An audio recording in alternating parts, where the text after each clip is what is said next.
Efésios, capítulo 5, verso 22 a 33.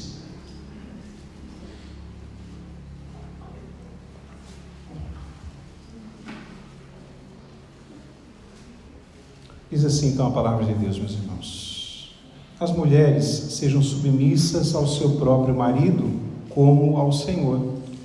Porque o marido é o cabeça da mulher, como também Cristo é o cabeça da igreja, sendo este mesmo o Salvador do corpo. Como, porém, a igreja está sujeita a Cristo, assim também as mulheres sejam em tudo submissas ao seu marido. Maridos, amai vossa mulher como também Cristo amou a igreja, e a si mesmo se entregou por ela, para que a santificasse, tendo-a purificado por meio da lavagem de água pela palavra, para apresentar a si mesmo igreja gloriosa, sem mácula, nem ruga, nem coisa semelhante, porém santa e sem defeito. Assim também os maridos devem amar a sua mulher como ao próprio corpo. Quem ama a esposa, a si mesmo se ama. Porque ninguém jamais odiou a própria carne, antes a alimenta e dela cuida, como também Cristo faz com a igreja, porque somos membros do seu corpo. Eis porque deixará o homem a seu pai e a sua mãe, e se unirá à sua mulher, e se tornarão os dois uma só carne. Grande é esse mistério, mas eu me refiro a Cristo e à igreja. Não obstante, vós, cada um de per si, também ame a própria esposa como a si mesmo, e a esposa respeite o marido, ou ao marido, né? Muito bem, esse texto, vamos orar mais uma vez antes, queridos. Pai, obrigado, Senhor, também por esse privilégio, como o presbítero Manuel orou a Deus. Foi muito maravilhoso, Senhor, estarmos te louvando e nos consagramos a Ti nesse instante. E agora temos esse momento da palavra, Senhor, tão importante para a nossa vida. Ensina-nos, ó Deus, possamos crescer com ela e aprendendo, ó Deus, os princípios da Tua palavra, cresçamos em tudo para a honra e glória do Teu nome. Prepara os nossos corações para isso, Senhor, nesse instante, que ele seja totalmente voltado, focado, ó Deus, a Tua palavra, Senhor. Isso te pedimos no nome de Jesus. Amém, meu Pai. Amém. Irmãos, hoje é um dia especial, não é? Hoje é o dia dos namorados, né? Dia 12 de junho, dia dos namorados, que é bem no domingo, né? Talvez alguns não estejam até por causa disso, né? No culto hoje. Tivemos, inclusive, né, um jantar dos namorados aqui na sexta-feira, né, no salão social. Era no Rancho do Rodeio, mas devido ao frio, aqui ficou um pouquinho mais quentinho. Maravilhoso foi o jantar, né? O ambiente bem preparado, né? Então parabéns a todos os envolvidos, né? O presbítero Noé, que é o líder do Ministério de Casais, a irmã Nena teve papel fundamental e outros irmãos ajudaram bastante também, né? Se eu dar na sequência de nomes, vou deixar algum para trás, então fica com esses dois aí que estiveram mais à frente, né? Organizando, mas agradeço a todos aqueles que com eles organizaram esse momento, porque foi fundamental, né? Participaram ativamente tanto da organização antes, quanto também do evento durante, né? E também todos aqueles que participaram, que vieram, né? Fazendo com que ficasse mais rico ainda aquela noite de sexta-feira, essa noite de sexta-feira passada. Foi muito bom mesmo, tá? Obrigado muito, agradeço muito, meus irmãos, muito obrigado mesmo, tá bom? E hoje é o dia mesmo, né? Dia 12, dia dos namorados. Eu resolvi então falar um pouquinho sobre esse tema que já vou mencionar. Não vou falar sobre o papel do marido e da mulher, né? Esse texto fala sobre isso, né? Como deve se portar o marido com relação à sua esposa, como deve se portar a esposa com relação ao marido. Mas eu não quero falar sobre isso, eu quero falar sobre outra coisa, né? Eu quero falar sobre a igreja e Cristo. Quero falar sobre Cristo e a igreja. Esse texto realmente tem todas as informações necessárias para tratarmos um pouquinho desse assunto nessa noite. Se os irmãos pensarem um pouquinho comigo, né? Eu já falei isso em outras vezes, a Bíblia usa metáforas para descrever muitas coisas relacionadas à nossa vida cristã. E quando chega na igreja, né? A Bíblia também usa metáforas, né? Entre outras, nós temos o edifício de Deus, né? Entre outras, nós temos o corpo, e também nós temos né, que vem bem a ser para esse momento, que é a noiva, né? A igreja é a noiva de Cristo Jesus. Provavelmente você já ouviu falar nisso, porque esse é um texto da Escritura. A gente vai ler alguns textos que falam sobre isso. A igreja é a noiva de Jesus, é a noiva de Cristo. E aí eu pensando, com meus botões, eu vou falar sobre isso, é o Dia dos Namorados, eu queria falar sobre outra coisa, mas vou falar um pouquinho a respeito dessa noiva de Jesus e do seu relacionamento com Ele, né? E a igreja tem um relacionamento extremamente profundo com Jesus, que Paulo, no versículo que nós lemos, de número 32, diz assim: grande é esse mistério, mas eu me refiro a Cristo e à igreja. Mas observe que no verso 31, que é o contexto do próprio versículo em si, ou a continuidade do assunto, já que o original não tem versículos, eis porque deixará o homem a seu pai e sua mãe, e se unirá à sua mulher, e se tornarão os dois uma só carne. E ele diz: grande é esse mistério, mas eu me refiro a Cristo e à igreja. Então a igreja está tão profundamente ligada em Cristo, que talvez nós nunca pensemos isso com mais profundidade. Intrinsecamente ela está unida a Cristo de forma espiritual, tão poderosa, tão palpável, tão real, tão certa e tão verdadeira, que Paulo diz: grande é esse mistério. Mas também, se Paulo diz que grande é esse mistério, quem sou eu para falar alguma coisa disso? Melhor não falar nada a respeito desse mistério, deixa para o Senhor. Mas o fato é que nós estamos unidos a Cristo espiritualmente de forma profunda. De forma profunda. A igreja está unida a Cristo. E ele diz: como uma só carne. Mas nós somos carne, mas Cristo não é. Por isso essa união é espiritual e perpassa todo o nosso entendimento. É por isso que ela não é descrita, com detalhes. Para o próprio Paulo é um mistério, para nós permanece um mistério, mas fica a verdade: a igreja está unida com o seu Senhor Jesus Cristo. Esse é um mistério, mas que é verdade para a nossa vida.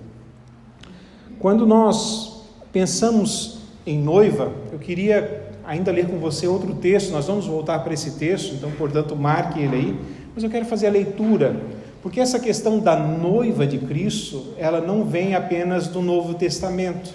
Observe o que Deus vai dizer com relação ao seu povo a partir da leitura que eu vou fazer. Se você quiser apenas ouvir, tudo bem. Se você quiser acompanhar, está em Ezequiel, no capítulo 16, e eu farei a leitura de alguns versículos que mostram esse relacionamento íntimo entre Deus e o seu povo. Assim como há uma intimidade espiritual que perpassa o nosso entendimento entre Cristo e a sua noiva. E no capítulo 16 de Ezequiel, a partir do verso 1, a Bíblia diz o seguinte, o profeta Ezequiel falando, veio a mim, vou esperar alguns irmãos abrirem aí, 15, ou melhor, capítulo 16 de Ezequiel, verso 1, nós vamos ler até o 14, tá bom? Diz ele assim: veio a mim a palavra do Senhor dizendo: filho do homem, faze conhecer a Jerusalém as suas abominações. É uma repreensão que Deus dá, mas no restante do capítulo, nós vamos ler primeiramente até o 14 só.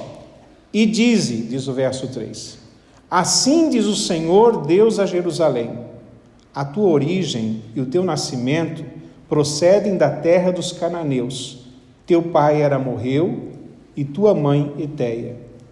Quanto ao teu nascimento, no dia em que nasceste, não te foi cortado o umbigo, nem foste lavada com água para te limpar, nem esfregada com sal, nem envolta em faixas. Não se apiedou de ti olho algum, para te fazer alguma destas coisas, compadecido de ti.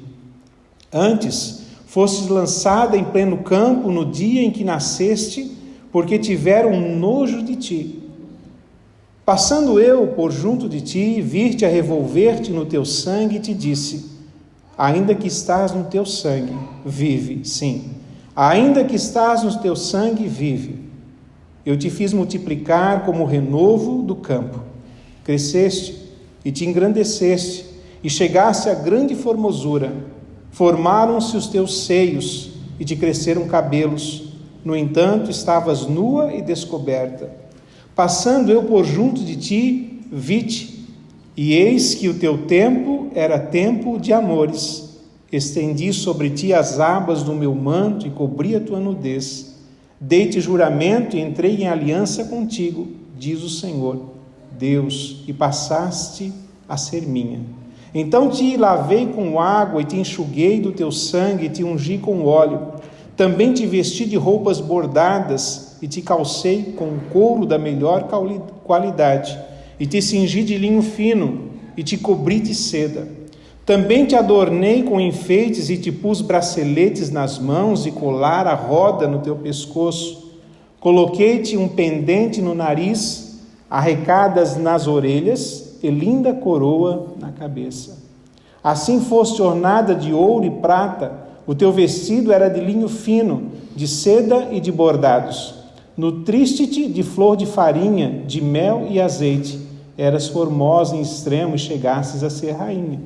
Correu a tua fama entre as nações por causa da tua formosura, pois era perfeita por causa da minha glória que eu pusera em ti, diz o Senhor Deus.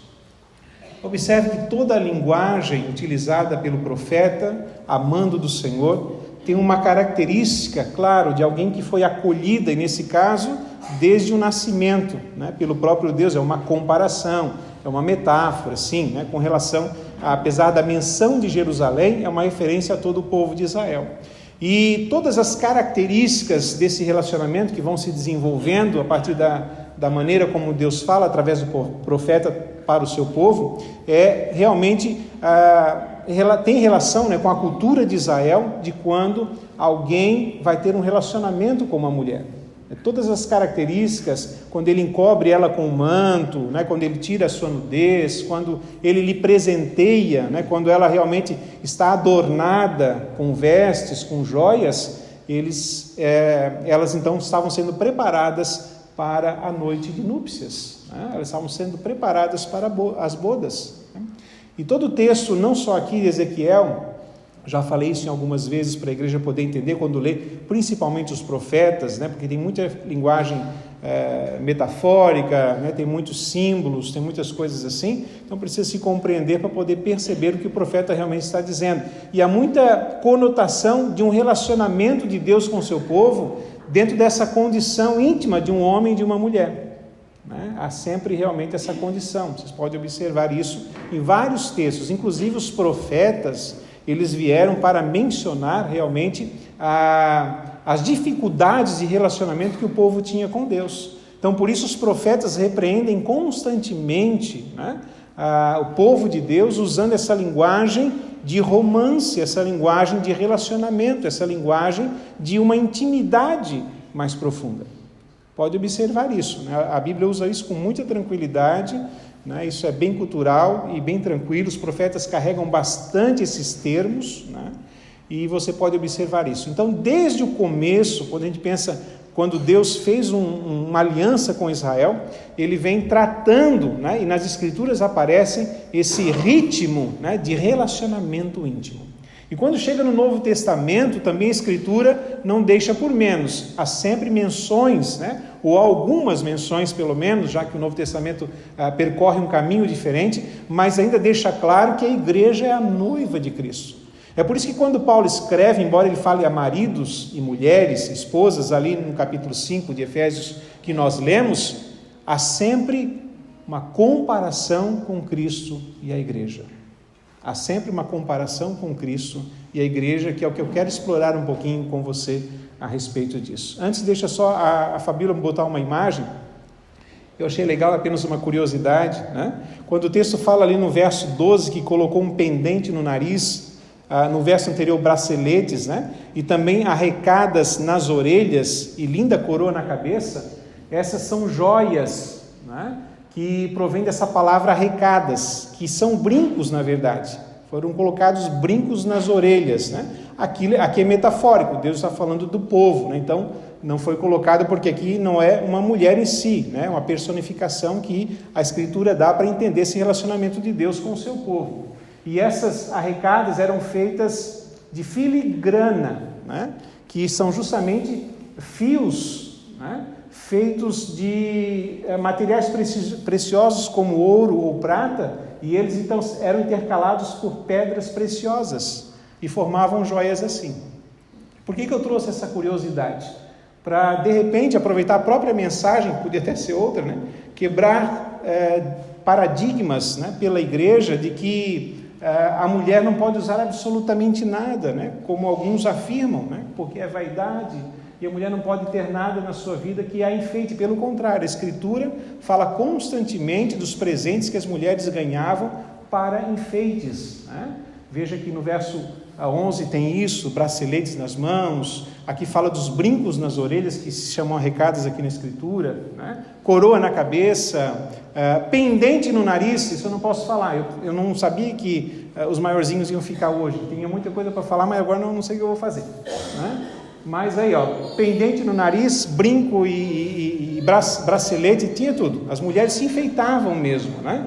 Quando Abraão manda buscar Rebeca para Isaac, ele envia presentes para ela. Ela vem produzida, não vem de qualquer jeito, ela vem realmente enfeitada de joias. Era cultural. As mulheres se preparavam para as núpcias de forma que elas estavam bem vestidas. Por isso aqui fala de vestido de linho fino, né? Um calçado de couro de qualidade. Elas precisavam se arrumar, estarem preparadas para o dia das bodas. Elas tinham que se arrumar, tinha um tempo em que elas faziam isso, né? Para se prepararem. Mas é só uma curiosidade. Mas para você entender justamente isso, né? Que na Escritura não há nenhuma restrição de que a mulher pode usar joias, arrumar os seus cabelos, né? Usar acessórios que a deixem mais bela, tá bom? Então, fecha o parênteses aí, a curiosidade, voltemos ao nosso texto, pensemos nessa relação entre Deus e o seu povo, entre Cristo e a igreja. Voltemos ao capítulo 5 agora, já com a mente preparada, entendendo que realmente há uma intimidade espiritual, veja bem, né? Espiritual, entre Cristo e a igreja, assim como Deus no Antigo Testamento teve uma intimidade com o seu povo, né? Uma intimidade espiritual, a ponto das palavras descreverem detalhes dessa intimidade, né? Detalhes dessa intimidade. Então eu quero falar um pouquinho a respeito da noiva de Cristo, e eu quero então usar os comparativos de Paulo nesse texto sobre a esposa e sobre o marido. Não quero falar sobre o marido e a esposa, mas sim sobre Cristo e a igreja, e vou usar os comparativos de Paulo para falar um pouquinho a respeito disso. Nós temos no texto, além daquilo que nós já lemos no verso 32, me refiro a Cristo e a igreja, mas 4 expressões que falam a respeito de Cristo e a igreja. Uma delas, que eu não vou tratar, está no versículo de número 24, quando diz: como porém a igreja está sujeita a Cristo. Não vou falar sobre isso, mas para você perceber o comparativo, e esse comparativo vem antecedido pela expressão como, tá? Como, nesse caso, a igreja está sujeita a Cristo. Não falarei sobre isso, falarei dos outros 3 comparativos. O primeiro deles está agora no versículo 23, e diz assim: porque o marido é o cabeça da mulher, como também Cristo é o cabeça da igreja. Veja que Paulo compara, o marido é o cabeça da mulher, como Cristo é o cabeça da igreja. E ele usa o termo de comparação, como Cristo é o cabeça da igreja, aí sim, o marido é o cabeça da mulher. Observe que apesar de Paulo estar aqui tratando do assunto de tema conjugal, na verdade ele nunca consegue esquecer de onde tudo isso vem. Isso vem de uma relação, primeiro de Deus com o seu povo no Antigo Testamento, e depois agora entre Cristo e a sua igreja. Um relacionamento íntimo, um relacionamento profundo, um relacionamento espiritual, um relacionamento onde Cristo é o cabeça da igreja. O que isso significa, né? Como é que Cristo é o cabeça da igreja? Por que ele é o cabeça da igreja? O próprio versículo responde: porque ele mesmo é o Salvador do corpo. Que corpo? A igreja. Mais uma metáfora.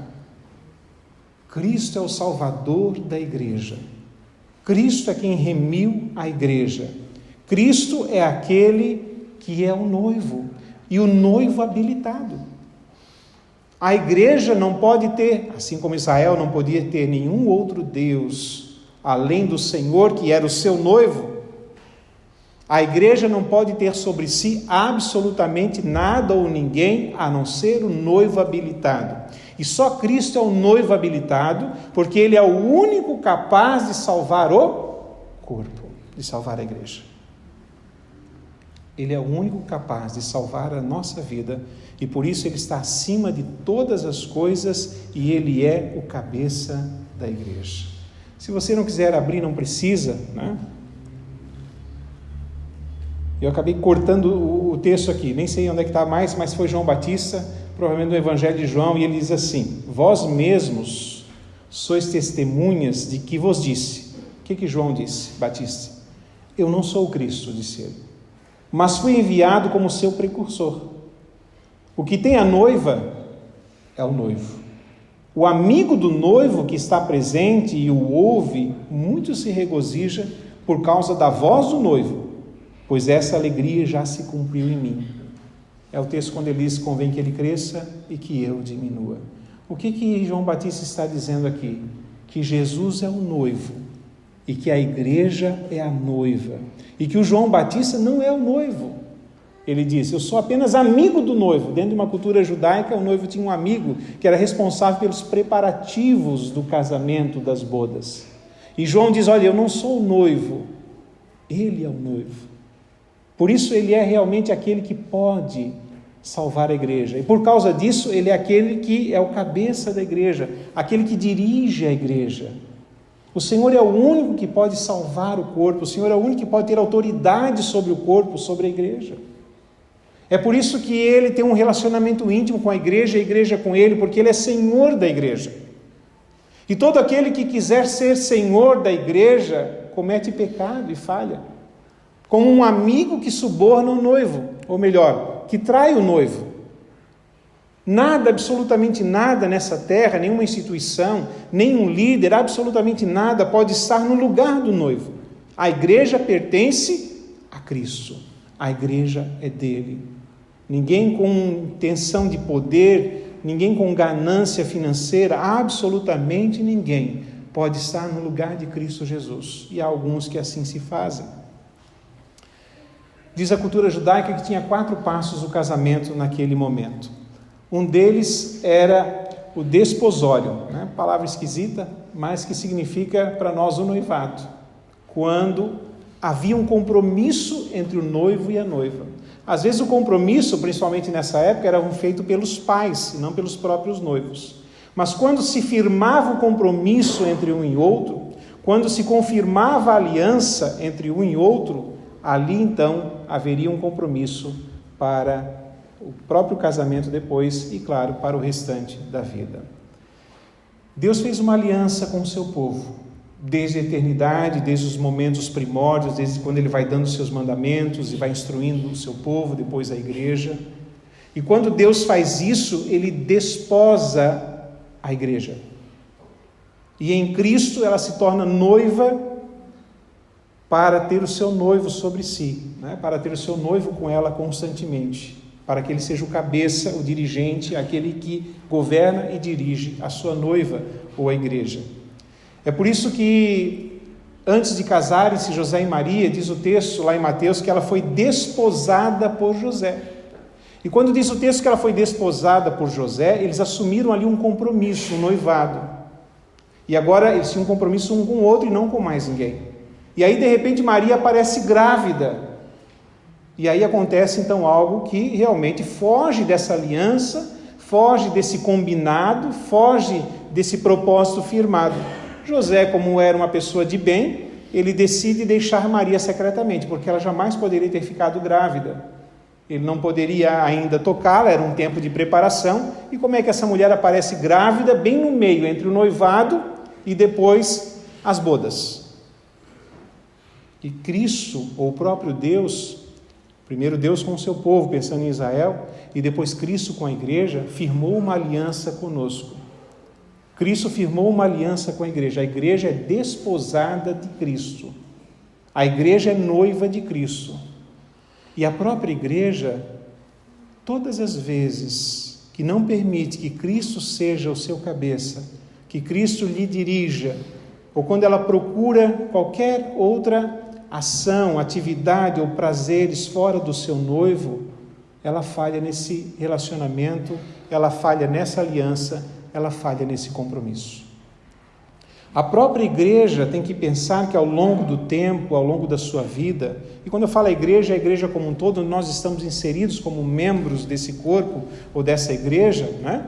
Nós precisamos entender que nós devemos, a honra é a Cristo. Quem deve governar a nossa vida é Cristo. Que a única satisfação que a igreja deve ter é no seu noivo. Que o único prazer, e falo espiritual sim, né, com relação à sua vida, ao seu contentamento, ao seu interior, à sua alma, deve estar no noivo.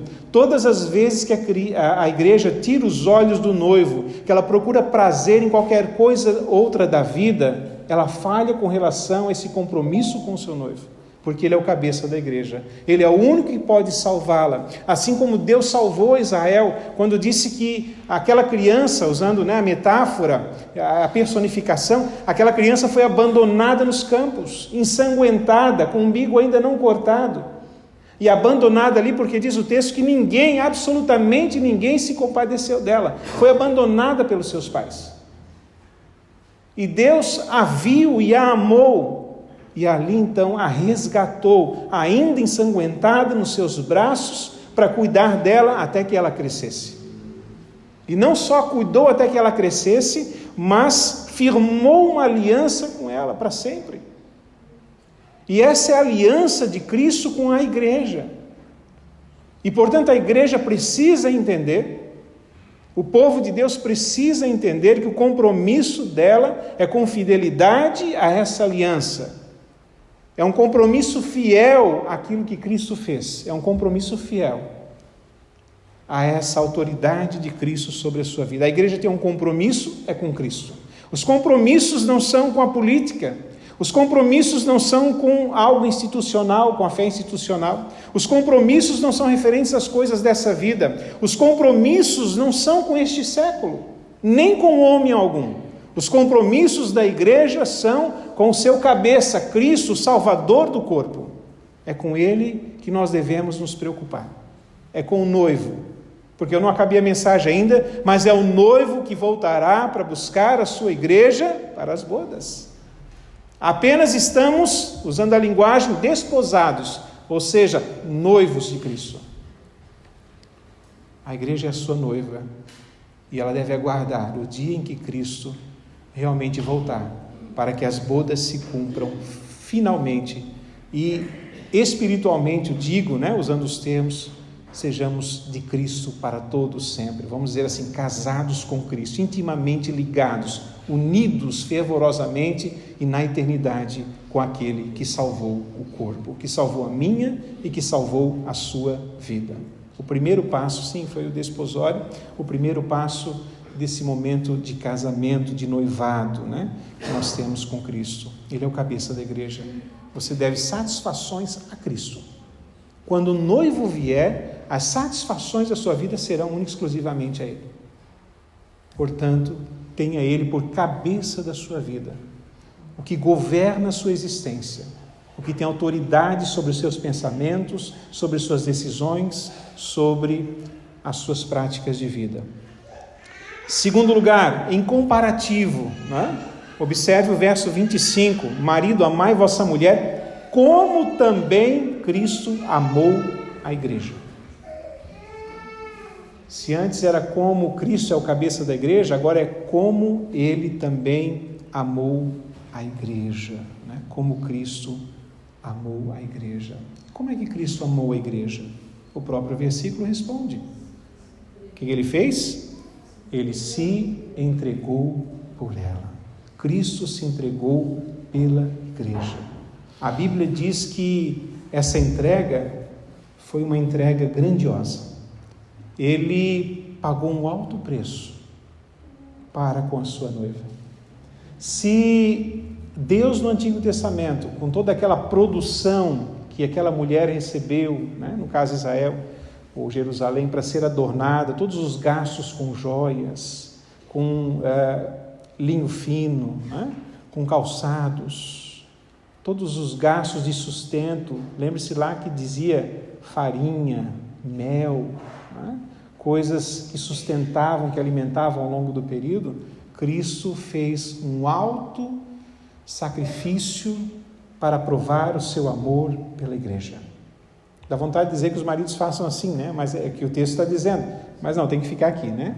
Cristo pagou um alto preço para que a igreja fosse dele. Ele amou a igreja profundamente. Você não precisa abrir, vou fazer a leitura de textos aqui. Paulo, quando chama os presbíteros de Éfeso, inclusive essa carta, né, foi a Éfeso que nós estamos lendo, ele chama os presbíteros de outra cidade, não poderia ir a Éfeso, não dava tempo. Ele diz o seguinte, entre outras instruções, assim aos presbíteros: atendei por vós e por todo o rebanho sobre o qual o Espírito Santo vos constituiu bispos, para pastoreardes a igreja de Deus, a qual ele comprou com o seu próprio sangue. Paulo escreveu aos Coríntios, em um dos textos diz assim: porque fostes comprados por preço, agora, pois, glorificai a Deus no vosso corpo. Em outro texto da primeira carta ainda, diz ele: por preço fostes comprados, não vos torneis escravos de homens. Cristo amou a igreja profundamente e pagou um alto preço para que você recebesse os seus cuidados, o seu amor, a sua vida. Para que você tivesse o privilégio de, liberto das condições da escravidão do pecado, pudesse glorificar a Cristo, inclusive, como Paulo diz, com o próprio corpo, com a vida, se sujeitando ao cabeça, que é o Senhor. Um outro passo do casamento da época é o que em algumas nações ainda existe, que é o dote, né? Lá eram entregues presentes à família, como em Gênesis no capítulo 25 ou 24, por exemplo, né? Inclusive uma das histórias é de Jacó. Jacó serve ao seu sogro primeiramente por 7 anos, né, para ter Raquel como esposa. Como ele não tinha nenhum dote, nenhum bem, ele trocou por serviço, né? E foi chamado a então fazer todo aquele serviço durante 7 anos para ter uma mulher como esposa. Cristo deu a sua vida, Cristo deu o seu sangue, Cristo exerceu amor sacrificial, Cristo deu o que era mais precioso para ter a sua noiva, para ter a sua igreja, e Ele não vai trocá-la por absolutamente nada. O problema é que a igreja troca o seu noivo por qualquer coisa. Por qualquer coisa. Observe comigo, vamos voltar lá, depois a gente volta no texto aí, marque aí de novo. A Ezequiel capítulo 16, veja lá. Ezequiel 16, agora do verso 15 ao 19. Ezequiel 16, 15 a 19. Diz assim. Agora vem o mas, né? Agora vem essa partícula que muda toda a história. Mas confiaste na tua formosura, diz o Senhor ao seu povo, e te entregaste à lascívia, graças à tua fama, e te ofereceste a todo o que passava para seres dele. Tomaste dos teus vestidos e fizestes lugares altos, adornados de diversas cores, nos quais te prostituíste. Tais coisas nunca se deram e jamais se darão. Tomaste as tuas joias de enfeite que eu te dei, do meu ouro e da minha prata, fizestes estátuas de homens e te prostituíste com elas. Tomaste os teus vestidos bordados e as cobriste. O meu óleo e o meu perfume puseste diante delas. O meu pão que te dei, a flor da farinha, o óleo e o mel, com que eu te sustentava, também puseste diante delas em aroma suave, e assim se fez, diz o Senhor Deus. E o negócio continua aqui, a lista é grande, vai ao longo do capítulo de Ezequiel, nós não vamos ler, mas observe o que fez o povo, mesmo sendo comprada, nesse caso cuidada, nesse caso salva pelo próprio Deus. E no caso da igreja em Cristo, né? Quando a igreja então comprada por sangue, quando ela é agora resgatada das trevas, do pecado, e é trazida para o seio do amor de Cristo, muitas vezes ela não compreende que amor é esse. E seduzida pelas coisas relacionadas a essa vida, seduzida por ídolos que necessariamente não são imagens, como diz o próprio texto que nós lemos, mas cujos corações aproveitando a linguagem da Escritura, se prostituem perante as coisas e os prazeres relacionados a este século, abandonam o seu noivo para viverem a sua própria vida. Pelo que em alguns casos, e talvez não seja a igreja, se pensarmos de forma geral, na igreja evangélica brasileira podemos pensar assim, mas pense você e eu dentro do nosso coração, o quantas vezes abandonamos o nosso noivo para vivermos a nossa própria vida. Mas nós não temos direito a isso, porque temos uma aliança, não feita por nós, não temos condições disso, mas feita por Ele, que desposou a sua igreja, que firmou uma aliança de salvação e de cuidado, e que é fiel ao cumpri-la a cada dia da nossa vida. Nós é que precisamos, como igreja, compreender o alto preço que foi pago na cruz do Calvário, e é por isso que Cristo amou a igreja, porque Ele pagou esse dote, Ele pagou esse preço, Ele deu o presente, Ele realmente exerceu um amor sacrificial pela nossa vida. Você não precisa abrir também 1 Pedro capítulo 1, 18 a 20, Pedro diz assim: sabendo que não foi mediante coisas corruptíveis como prata ou ouro que fostes resgatados do vosso fútil procedimento que vossos pais vos legaram, mas pelo precioso sangue, como de cordeiro, sem defeito e sem mácula, o sangue de Cristo, conhecido com efeito antes da fundação do mundo, porém manifestado no fim dos tempos, por amor de vós. Por amor de vós. Foi uma entrega amorosa, uma entrega apaixonada, uma entrega que só um noivo poderia fazer por uma noiva que ama. A entrega de alguém que só poderia fazer porque sente no seu coração a paixão que não é descrita em nenhum outro lugar do universo, que é a paixão de Cristo pela vida da sua noiva, da igreja, ou de mim e de você. E é por isso que realmente precisamos olhar os nossos corações e entendermos que relacionamento é esse.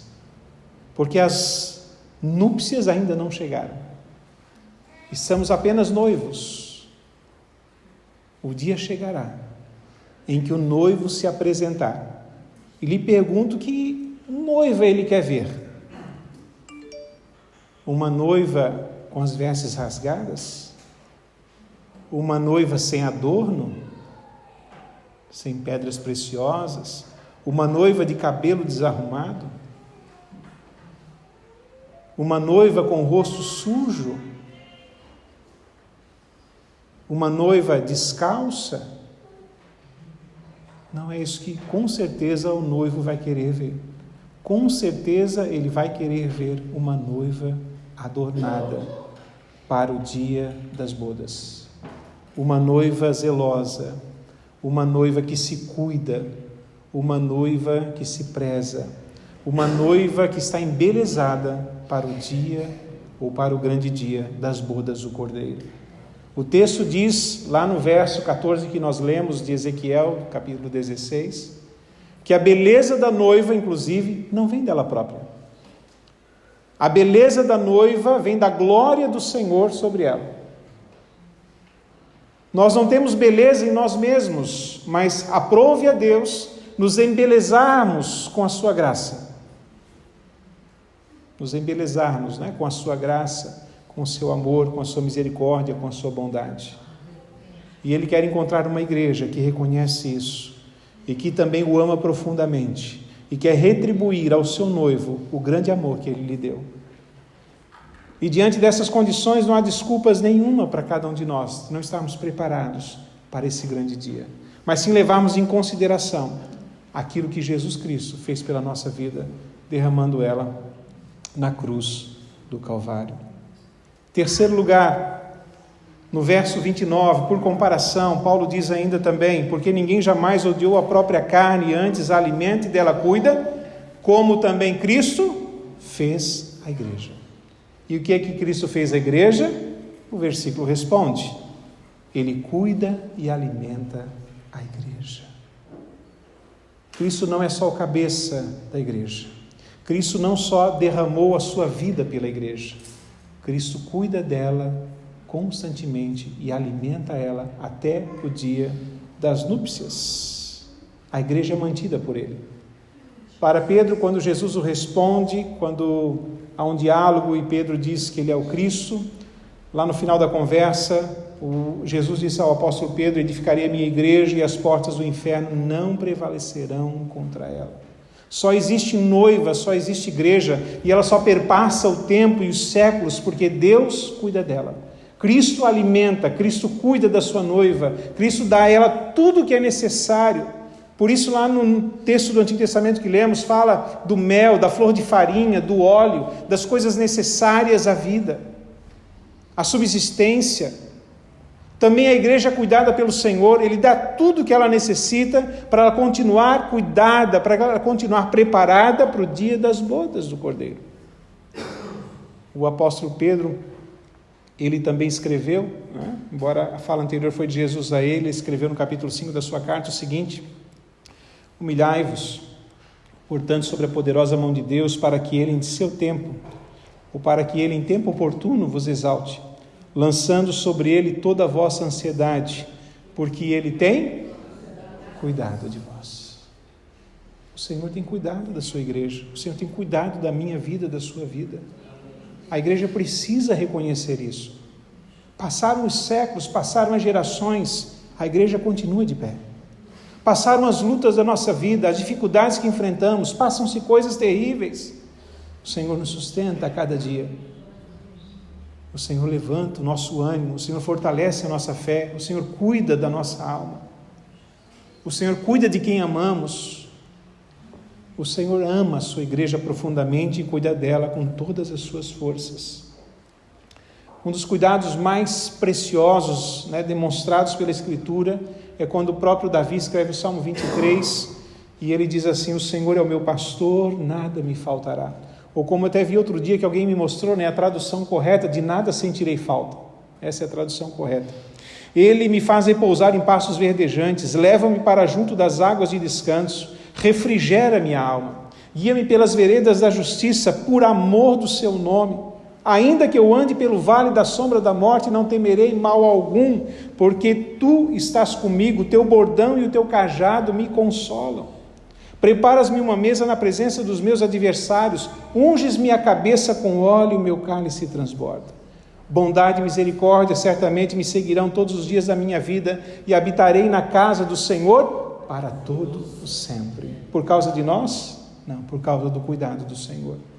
Nós só precisamos corresponder a esse cuidado, deixarmos ser cuidado por Ele, estarmos sob a sua autoridade, sob o seu amor, estarmos sob o alimento que o Senhor dá, o sustento que faz com que sejamos supridos ao longo da caminhada e da jornada. Uma outra coisa que havia também nas núpcias, ou melhor, nesse momento de casamento, da cultura judaica ou da cultura hebreia, era o intervalo de espera.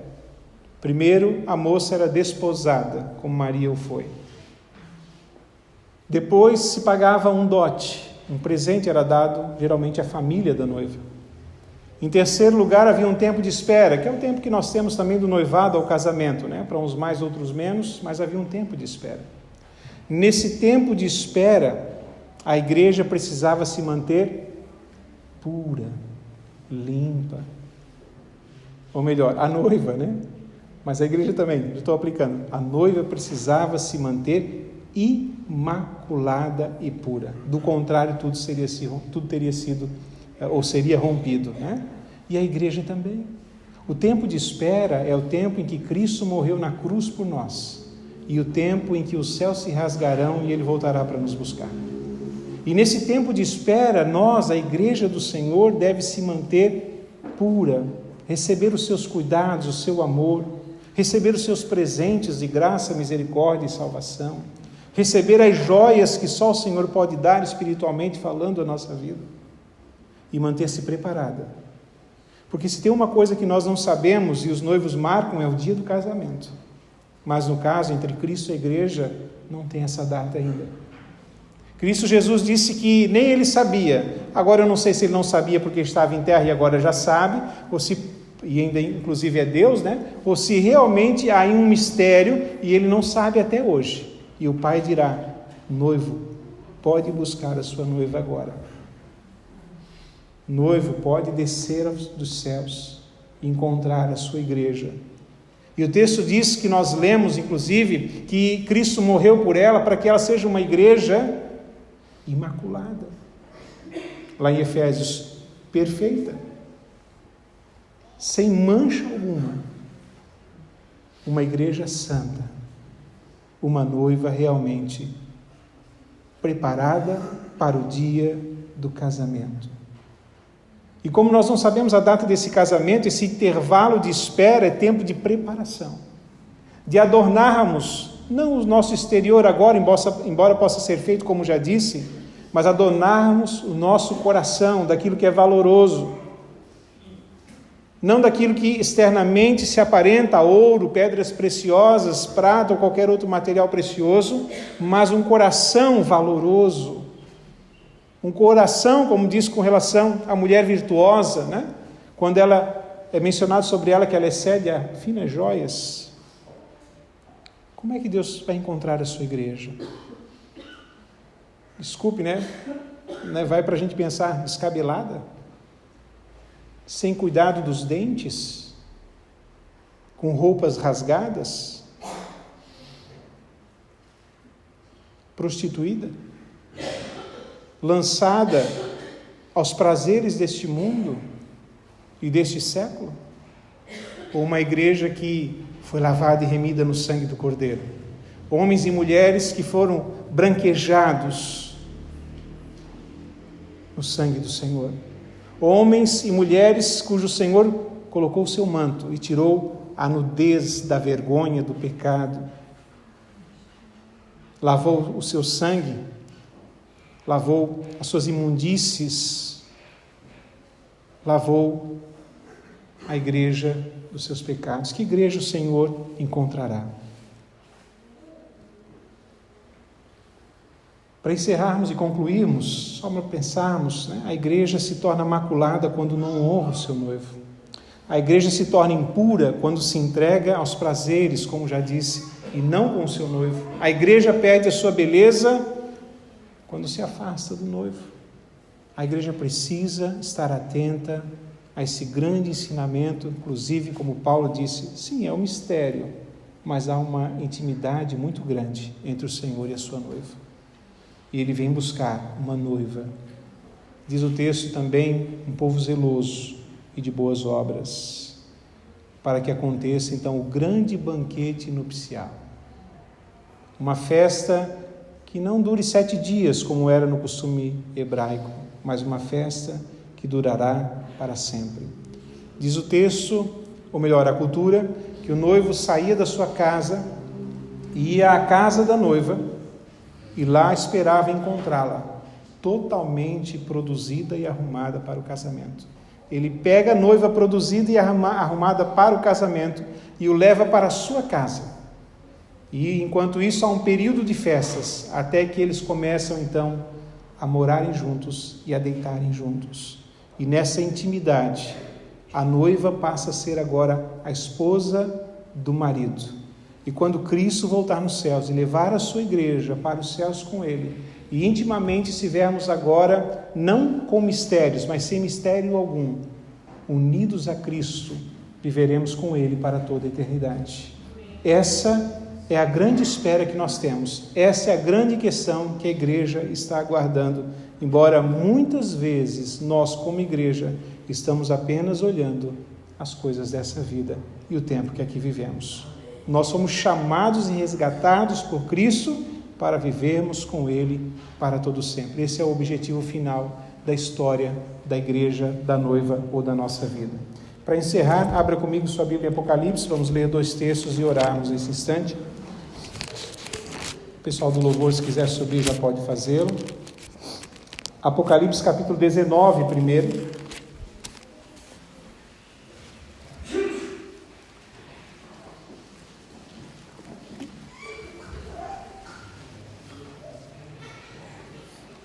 Apocalipse capítulo 19 diz o seguinte, meus irmãos, aos versos 6-9.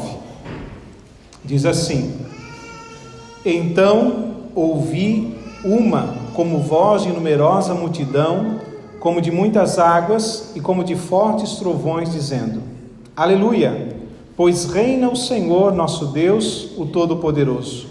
Alegremo-nos, exultemos e demo-lhes a glória, porque são chegadas as bodas do Cordeiro, cuja esposa a si mesmo já se ataviou, pois lhe foi dado vestir-se de linho finíssimo, resplandecente e puro, porque o linho finíssimo são os atos de justiça dos santos.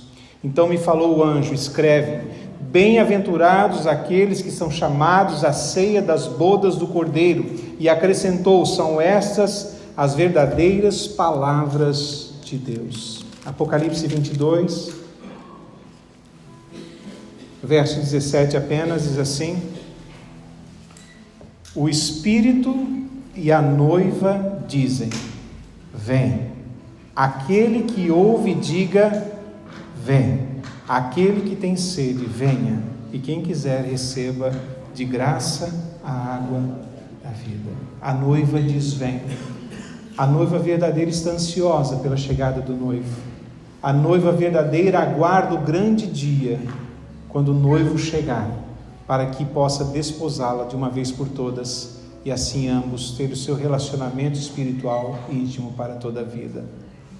Quando nós olhamos o texto anterior, capítulo 19, diz que é chegada as bodas, a festa.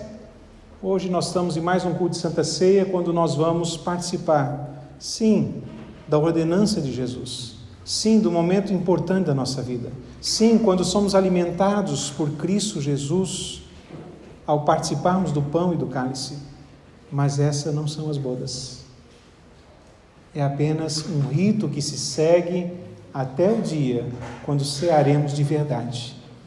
É apenas um símbolo para nos relembrarmos do seu amor, até que naquele dia realmente participaremos da maior festa de toda a história, de todos os tempos, e que jamais podemos imaginar enquanto nessa vida. Naquele dia, as bodas serão com a presença do noivo. Hoje ele está apenas espiritualmente, mas nós o veremos face a face.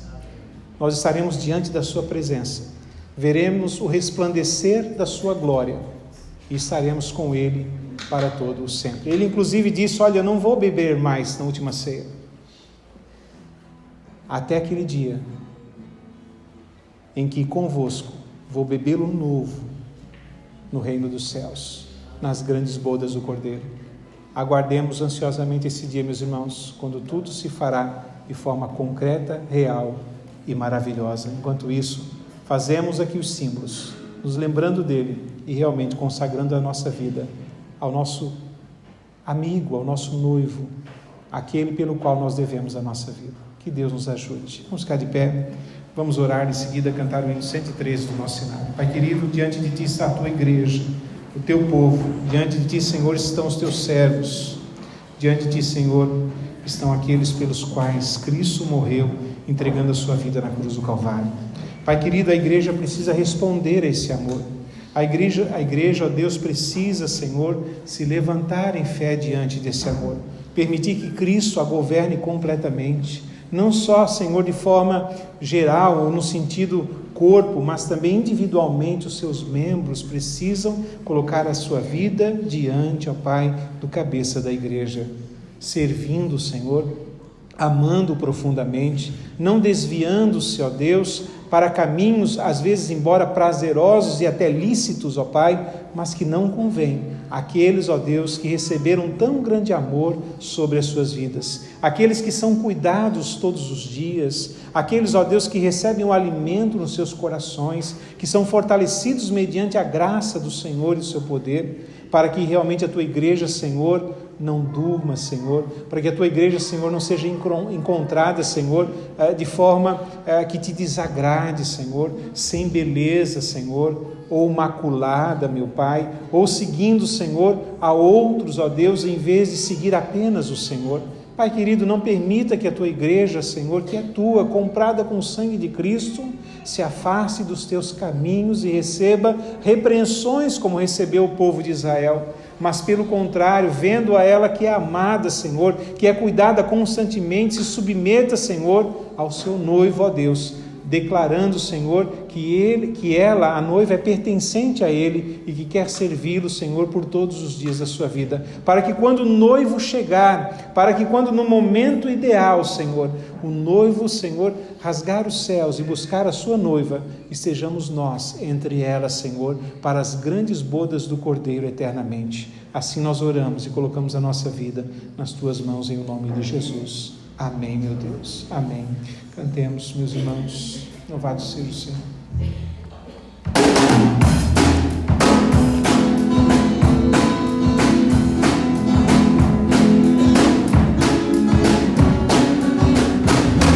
Achei um bom amigo, Jesus o Salvador, nos lugares escolhido para mim. Ele é a luz do mundo, o forte mediador, que me purifica e guarda até o fim. Consolador amado, meu protetor do mal, ele pode dar alívio ao meu pesar. Ele é a luz do mundo, a estrela da manhã, dos milhares escolhido para mim. Levou meus dores todas, as mágoas nem peguei, ele tem no fim da vida e tentação. Deixei por ele tudo, os ídolos peguei, ele faz de puro santo coração. O mundo me abandone, persiga o tentador, meu Jesus me guarda até a vida ao fim. Ele é a luz do mundo, a estrela da manhã, nos milhares o escolhido para mim. Jamais me desamparará, nem me abandonará, se fiel e obediente aqui viver. Está sempre ao meu lado, e quando ele chegar, até quando face a face eu possa ver. Então ao céu subindo, da glória eu me verei, com Jesus meu Salvador morando em mim. Ele é a luz do mundo, a estrela da manhã, nos milhares escolhido para mim. Jamais me desamparar, jamais me desamparará, nem me abandonará, se fiel e obediente a mim viver. Está sempre ao meu lado, e me protegerá, até quando face a face eu possa ver. Então ao céu subindo, na glória eu me verei, com Jesus meu Salvador morando em mim. Ele é a luz do mundo, a estrela da manhã, dos milhares escolhido para mim. Dos milhares escolhido para mim. Dos milhares escolhido para mim. Amém. Que assim seja, meus irmãos. Podem sentar-se. Abra sua Bíblia mais uma vez em Colossenses, prestarmos a ceia. E para que o coral já se prepare para entoar o próximo hino.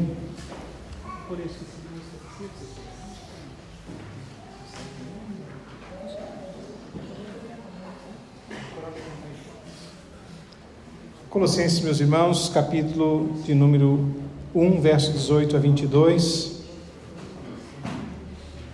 Diz assim: Ele é a cabeça do corpo da igreja.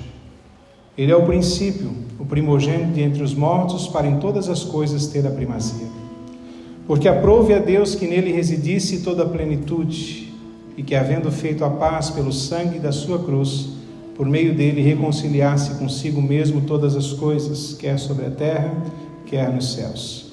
E a vós outros também, que outrora eres estranhos e inimigos no entendimento pelas vossas obras malignas, Agora, porém, vos reconciliou no corpo da sua carne, mediante a sua morte, para apresentar-vos perante ele, santos, inculpáveis e irrepreensíveis. Se é que permaneceis na fé, leio o 23 também, alicerçados e firmes, não vos deixando afastar da esperança do evangelho que ouvistes, e que foi pregado a toda criatura debaixo do céu, do qual eu, Paulo, me tornei ministro. Que assim, através do sangue de Cristo, mais uma vez, queridos, sejamos lavados nessa noite. Louvemos ao Senhor com o nosso coral voz e junto.